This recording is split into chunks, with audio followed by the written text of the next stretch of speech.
Hey gang, welcome back to another video. Now, one of the great things about Halloween is that there's a ton of different ways that you can decorate for it. And one that I keep seeing a lot of lately is pirates. So if you're a salty scallywag looking to add to your vast amounts of treasure, here's 5 projects to fit into a pirate-themed haunt. So let's get into it. So recently a friend and patron sent me a message asking if I had any ideas of what they could do with some leftover maple syrup jugs. So after I put my brain to it, I came up with a pretty good idea. So swashbuckle yourself in, and let's get to it. First things first, let's see what we can do with this maple syrup jug. The overall shape is 90% of the way there, but we'll definitely need to get rid of the cap, which I was able to cut off with a utility knife. The next thing I'll need to do is change the color. I grabbed some spray paint and gave it a quick pass of a dark brown, and then set it aside to dry. While I waited, I looked at a bunch of old flagon jugs and they all had a thick banding on them. So I grabbed some 1/4-inch EVA foam and cut it down to size. I also marked off where I was going to add in some lacing holes, but I'll talk more about that later. Before I could get to painting the foam, I wanted to add a bit of texture to it. So I grabbed my heat gun and a ball of aluminum foil and got to stamping. Heating the foam allows for the texture of the foil to leave an impression.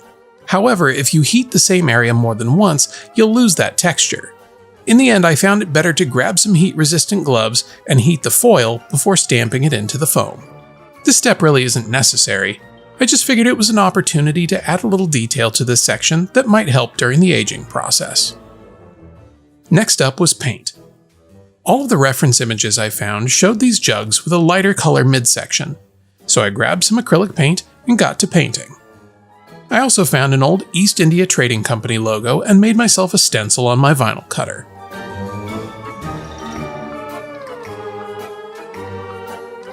Once the stencil had been applied, I could start filling it in with a bit of black acrylic paint and a brush.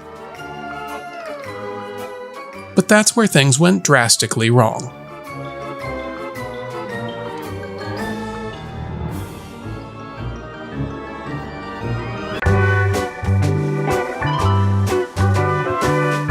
Okay, it may have been because it was 115 degrees outside, or that I was in a rush, but I forgot that EVA foam needs a base coating in order for paint to adhere to it. So I flipped the foam over, reapplied the texture, painted it with Plasti-Dip and acrylic paint, and then reapplied a new stencil. This time, rather than painting with a brush, I grabbed the same dark brown spray paint to make sure that the stencil came out extra sharp, and after a few minutes I was able to remove the stencil.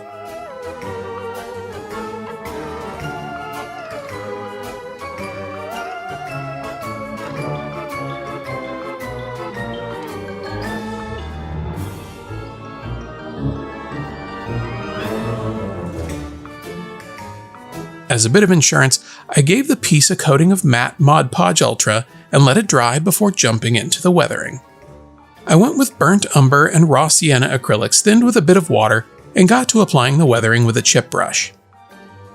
Because it was so hot, the paints were setting up really quickly, so to extend my working time, I grabbed my trusty tiny spray bottle of water and got to pushing the paint around.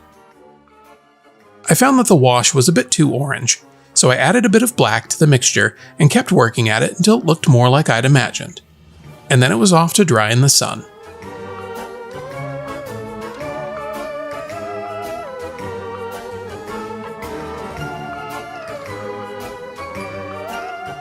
Once it was dry, it was time for the last detail.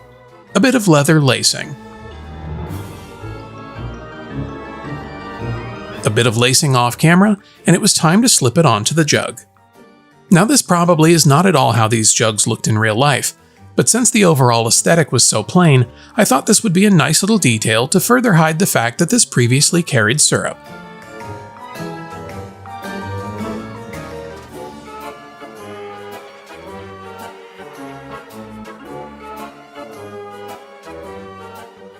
The last thing I wanted to do was to make it look old and dusty.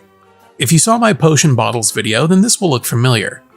I'm using a satin clear coat spray paint as the adhesive and a bit of baby powder for the dust. This adds both a dusty look, but also a bit of texture since I like to apply it in multiple layers. As an added bonus, because I used the satin clear coat, It also gives the brown paint a bit of shine like old glass, and the powdered dust helps to give it a bit of depth. So this syrup bottle looks a bit more like a glass jug instead of a plastic one.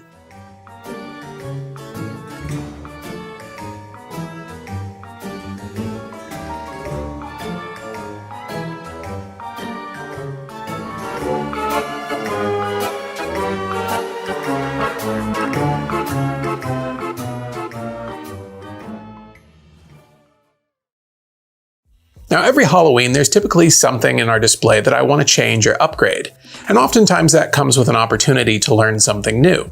So in this video, I'm going to do both by upgrading one of our lanterns using an Arduino and a NeoPixel ring. So let's get to it.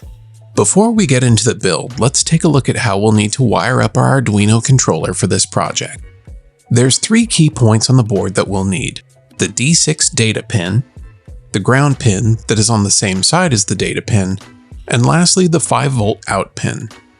These will all connect to the NeoPixel ring light that will be creating the improved flicker for my lantern.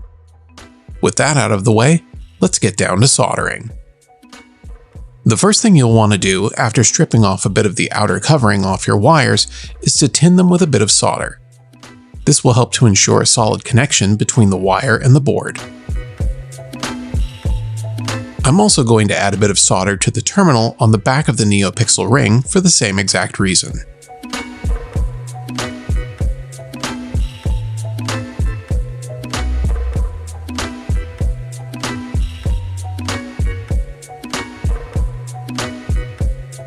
Once that's taken care of, I can solder the wires to the data, ground, and power terminals on the back of the ring by simply pressing the wire to the ring's terminal using the tip of my soldering iron, which should reactivate the solder I just applied, and as soon as I remove the iron, we'll join the two together.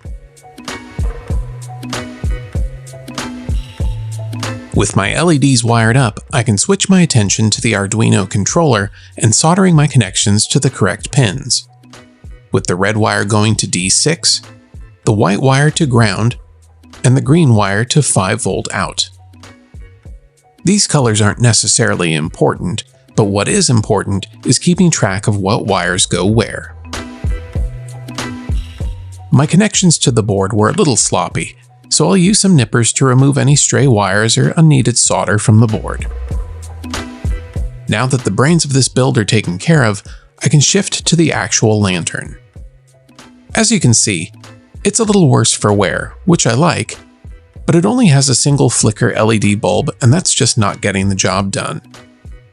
So I'm going to remove the globe to expose the inside of the lantern and see what my options are for mounting this ring light. But first I need to get this LED out of here.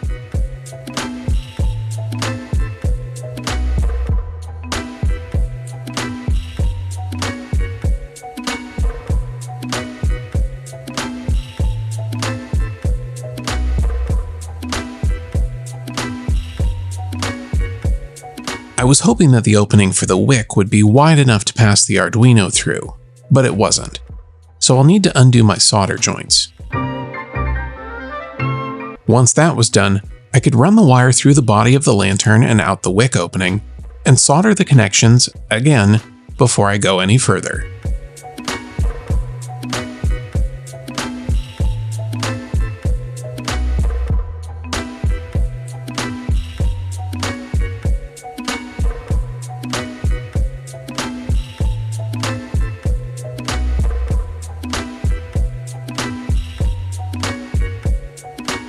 With that out of the way, and a quick test fit, I heat up my glue gun and apply a bit of hot glue to the wire terminals to prevent any shorting as a result of it coming into contact with any of the metal on the lantern. I'll also apply hot glue along the NeoPixel ring, both to hold it in position and also to protect the connections from the elements and the lantern. This shouldn't dim the LEDs, but in the event that it does, I can control it from within the Arduino code.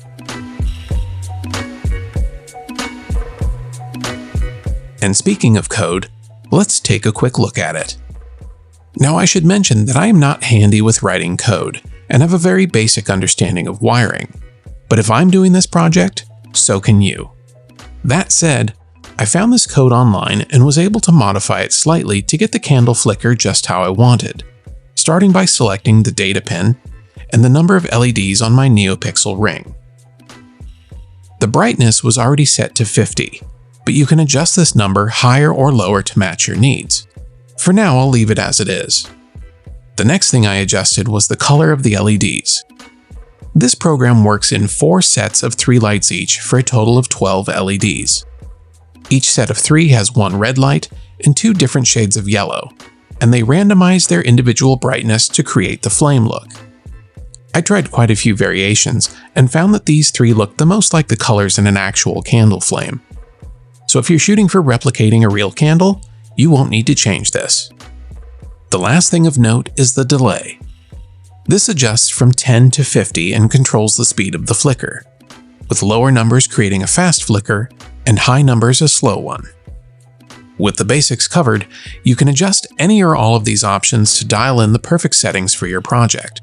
But for this build, this is the code I'm using, which I've uploaded to my Arduino using the USB port. With the code out of the way and the hot glue still cooling, I'm going to redo the frosting on the lantern's globe. But first I'll need to wipe off the old frosting with a bit of isopropyl alcohol.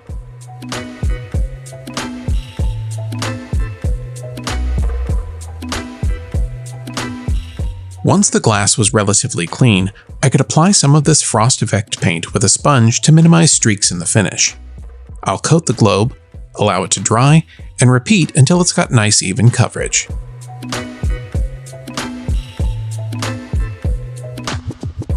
This frosting should hide any of the bright spots from the individual LEDs and will give it a nice warm glow. After the third coat had time to dry, it was ready for a bit of clear coat to help lock it in and prevent it from fading or chipping away too easily.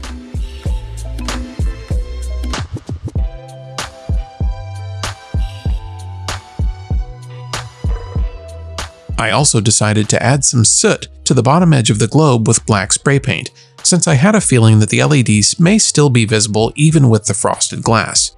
Plus, it'll give it a nice aged look, so it works for both form and function. Now it was time to put the globe back in place.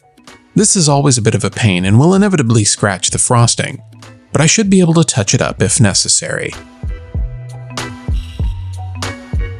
The final part of this project is to enclose the Arduino, so I 3D modeled and printed a small box for it, but you could just as easily use a food storage container or some other small box to help protect it from the elements. The only thing left to do now was power it up and see what we've got.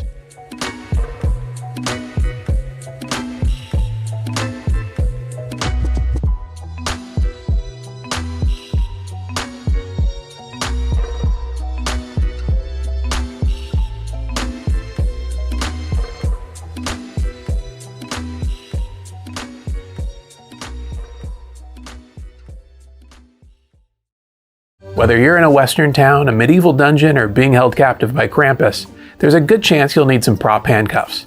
They're a great way to add some extra detail to any cosplay or prop, and in this video I'll show you how to make a set that will fool even the most discerning of blacksmiths. To get started, I grabbed a 4.5 inch piece of PVC pipe that I'll cut down into 3/4 inch rings on my miter saw. This will make the top part of our handcuffs. You could go with a smaller diameter pipe if you or your props have smaller hands. Now that I've got the rings cut, I'm going to remove a little less than 1/4 of the ring with a small hacksaw.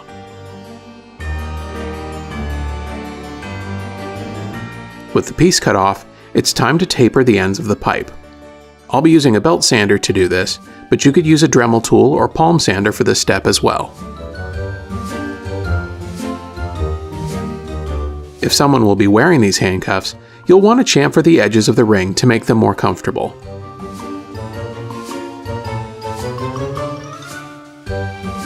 Next up is creating the key post. For this part I'm using a 1/2 inch piece of PVC.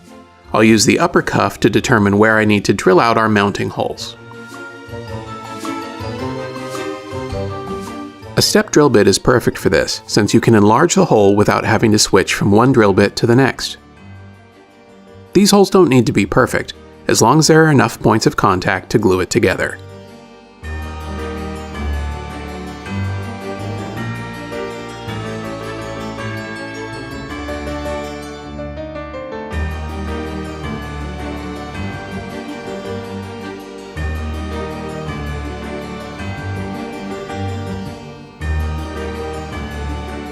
Now that both holes are drilled, I'm going to use some CA glue and liquid activator to speed up the gluing portion of this build.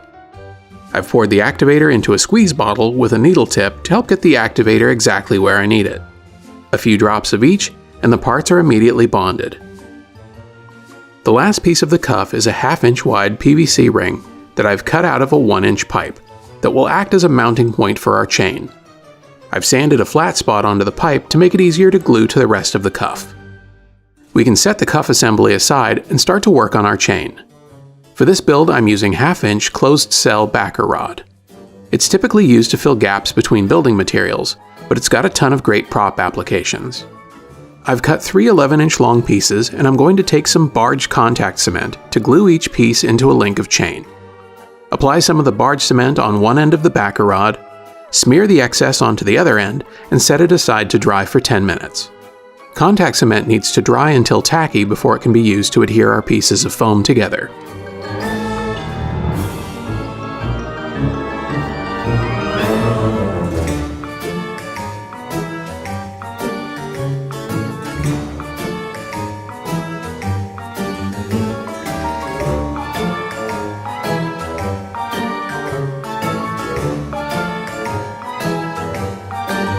Now that 10 minutes have passed, the glue's dry and it's time to make our links. I'll start out by pressing the ends of my middle chain section together to create a loop. Then I'll slide a 1 inch by 3/4 inch PVC cuff over the backer rod, hiding the seam inside the cuff.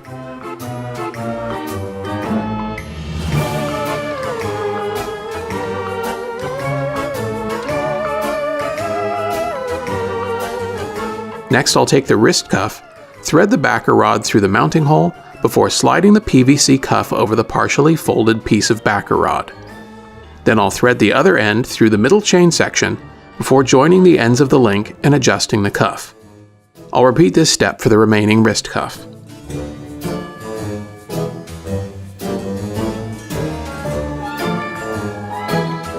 With all of our links made, we have a set of antique handcuffs. To help make the backer rod foam a bit more dense, I'll take a heat gun and lightly pass over the surface of the chain. This will act as both a sealer and give it a more interesting texture. Be sure to do this step outside or in a well-ventilated area. You may also want to do a test pass with some of your extra backer rod just to get a feel for how quickly the heat gun impacts the texture of the foam. Now that we have our base set of handcuffs, I'm going to prep them for paint with a coating of Plasti-Dip. This not only protects the foam, but it gives the entire piece an interesting texture.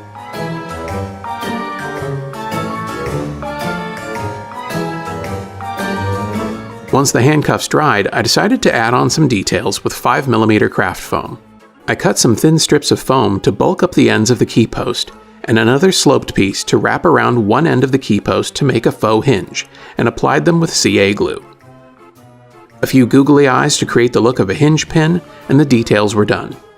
A bit more Plasti-Dip to coat the detail pieces, and now we can start painting. For this prop, I'm using Folk Art's Rust Painted Finishes. It's a 2-colored texture paint that does a great job creating the look of something that's thoroughly rusted. I start with a darker base color, brushing the bulk of the paint into the areas where there would be the most rust texture, and then spreading the rest across the entire prop to give it a nice warm metal undertone.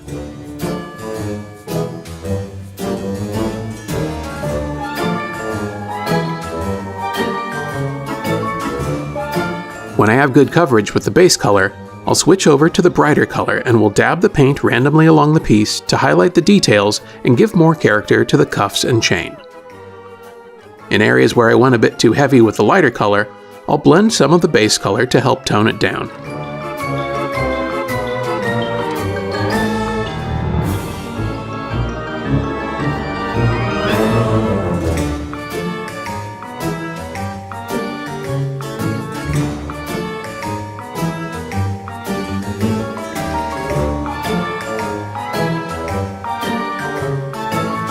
Repeat this process until you're happy with the overall appearance, and let it dry before giving it a final coat of Mod Podge Ultra to seal in all your paint.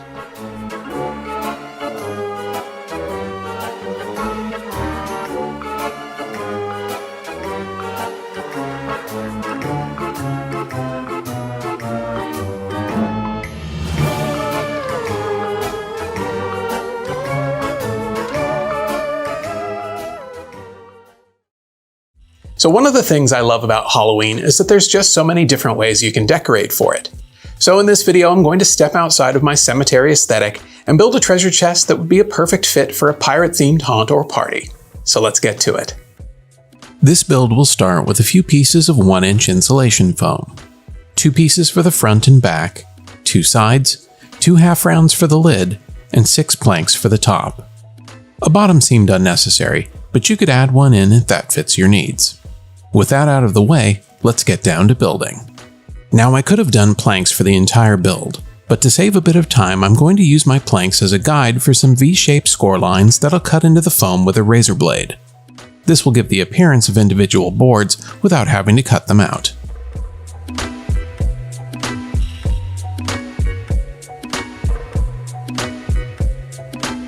And when all my lines are cut, I can shift my focus to making them look more like old wood. Longtime viewers of the channel will know that one of my favorite tricks for making foam look like old wood is to scrape it with a wire brush. And since the treasure chest has a lot of wood planks, I think it's time for a scraping montage.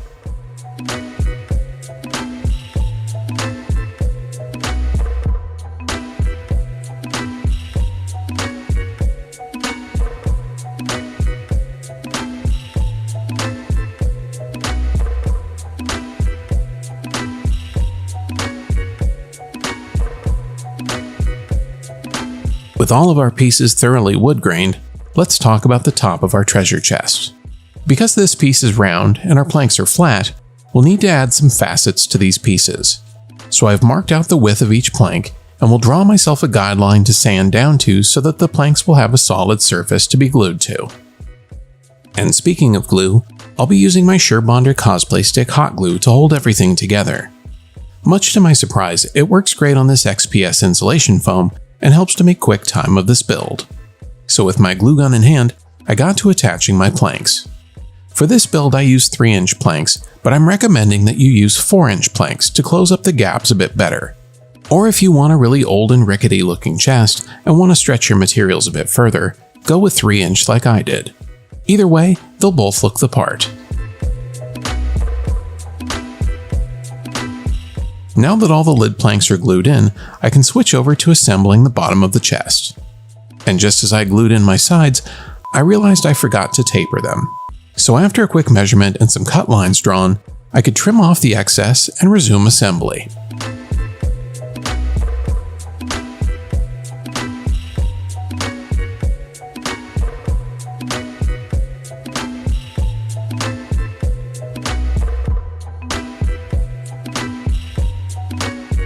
And just for a bit of added stability, I ran some extra glue along the inside faces. It's probably unnecessary, but better safe than sorry. With the main structures assembled, it's time to get into the decorative elements, starting with this 2-inch wide EVA foam that I'll be using to recreate the look of iron bands.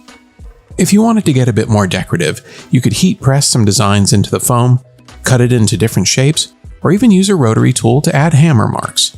This is a great opportunity to add some personality to the chest, although for this build, I'm keeping it nice and simple.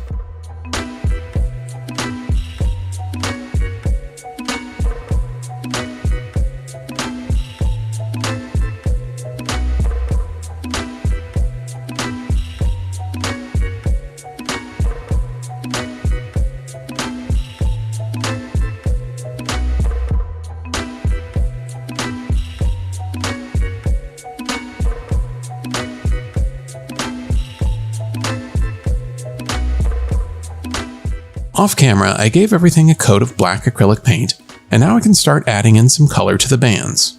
I'm using a dark metallic acrylic paint to help make the foam banding look a bit less like foam.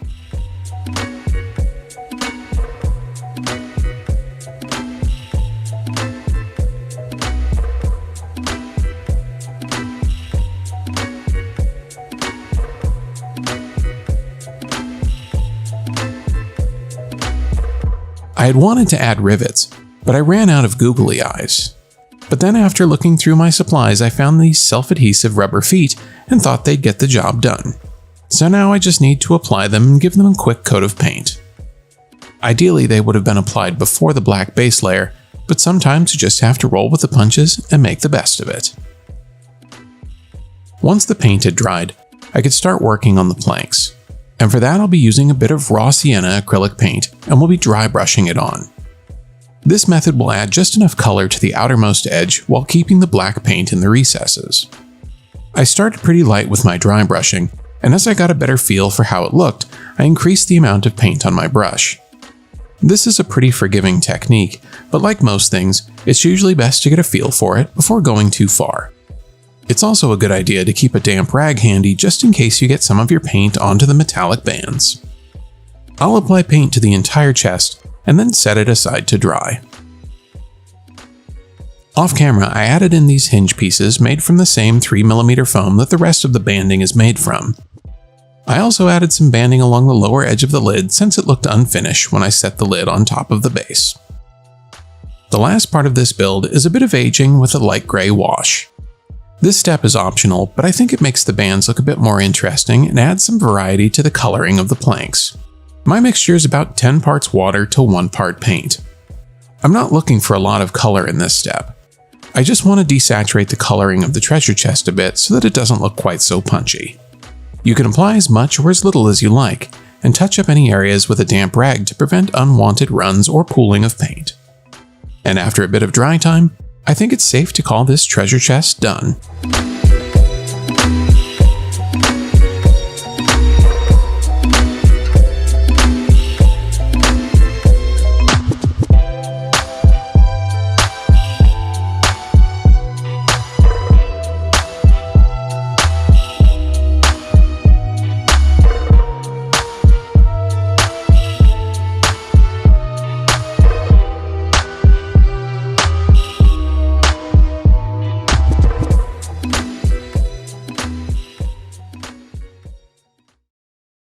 Now, managing the budget for your haunt can be challenging, but sometimes a prop project presents itself when you least expect it, like when you're pouring yourself a cup of coffee and realize the cold brew bottle in your hand could just as easily be a lantern or lamp. Now, I've already got plenty of lanterns, so in this video I'm going to show you how to make a Victorian-style oil lamp using some things around the house. So let's get to it. After removing the plastic wrapper on this cold brew bottle, I was pleased to see that it was clear plastic and didn't have any markings on it, so I could get straight to modifying it, starting with removing the top. I'm using a utility knife for this, but any sharp blade should work. Just keep in mind that this is plastic and will either break or crush under too much pressure. So take your time and don't worry about getting a perfectly straight cut, since we'll be able to clean it up with a bit of sandpaper. I'm using 250 grit sandpaper, which is both rough enough to remove material, but smooth enough to leave a clean edge. And when it looks relatively even and smooth, I can set it aside and get to the body of the lamp.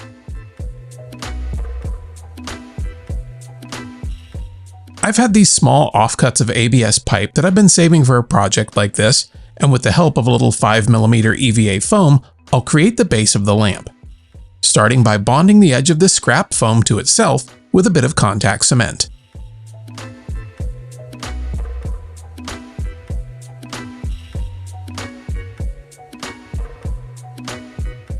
After it's had a chance to set up, I can press the edges together to join them, and then fit it inside of my larger section of pipe, followed by the smaller section of pipe. This will act as the body of the lamp. With that out of the way, I'm going to get to work on the decorative collar, which I'll also be making out of EVA foam. Now, before you say it, this detail could be cut by hand, but I decided to run it on my laser cutter since it would be much faster, and I could already feel the summer heat rising. This piece will also need to get glued to itself, so I'll break out the contact cement again, and then can set it aside to get tacky. When the contact cement was ready, I pressed the ends together to complete the collar and immediately realized that I should have waited because this ring is about a ½ inch larger than the pipe I'm going to glue it to. So what you'll see in these next clips is me assembling a bit out of order. Because the contact cement bonds almost immediately, I should have added the 1/4 inch spacer piece of foam to the inner ABS pipe and then wrapped the decorative collar around that, since it would be easier to align everything. But I was already here and made the best of it. It's not perfect, but no one will ever notice.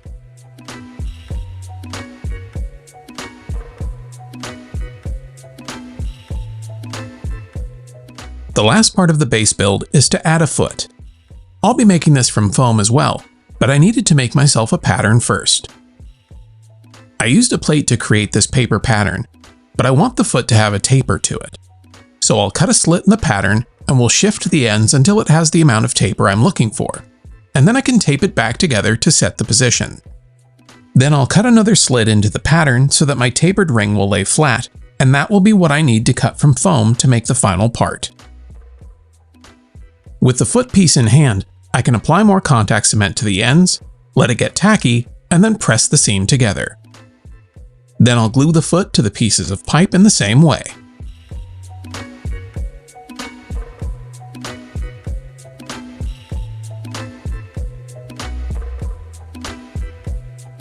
And then the battery died. With my phone filling in for my camera, I got back to work gluing on this small finger loop detail that I made from 2 pieces of 5mm foam. This will get glued to the ABS pipe with a bit more contact cement. Now that I've tackled all the actual build portion, I think it's time to see what this looks like with the fake glass in place. Not too bad for a bunch of scraps and some recycling. Off camera, I decided to remove the bottom of the bottle so that a flicker candle could be put in the base, and while I was cutting it, I'd cracked the bottom of the bottle. It won't be seen in the finished prop, but just another reminder to take your time and use a sharp blade. After a quick location change, I can get to painting, starting with coating all of the foam in rubberized spray. This helps to create a paintable surface and is recommended on any EVA foam projects that will get painted. I applied 2 coats with 20 minutes of dry time in between each, and then could move on to color, or in this case, a metallic. Because I want this to mimic a brass lamp, my plan is to lay down a reflective base coat and then apply gold acrylic paint over the top using my airbrush. I wasn't aiming for complete coverage because I thought having the 2 different metal tones might make for an interesting finish. Also, affordable gold paints never really look like gold, so I knew I'd be aging the finish a bit before calling it done to try and warm it up to look more like brass. And speaking of aging, I mixed up some raw umber acrylic paint in water and sprayed it all over the prop. This does 2 things. It warms up the tone of the gold paint, bringing it closer to an antiqued brass color, and it provides some organic aging to the prop. I'll spray the entire prop, and then we'll blot away any excess paint as it pools using a paper towel or a rag. I'll do this step a few times with some dry time in between until the color and the aging looks how I want, and then I can set it aside to fully dry. While I wait, I'm going to give the bottle a bit of dusting with some white spray paint. This helps to further disguise that it's a coffee bottle, but also will help to catch the light and gives your fake glass a nice glow. I'm dusting the bottle from about 2 feet away, and I'm letting the paint land on the piece to help keep coverage light, since we still want some of the light to pass through the lamp. And when the coverage looks consistent, I'll switch to black spray paint and we'll add a little soot along the top edge of the lamp for a bit more aging. Now I just need to drop the bottle into the base and see how it looks.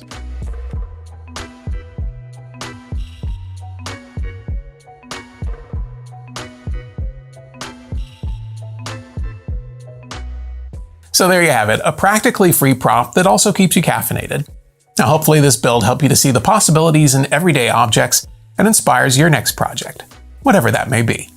Well, that's going to do it for this one. Be sure to like and subscribe if you haven't already, but most importantly, go make something.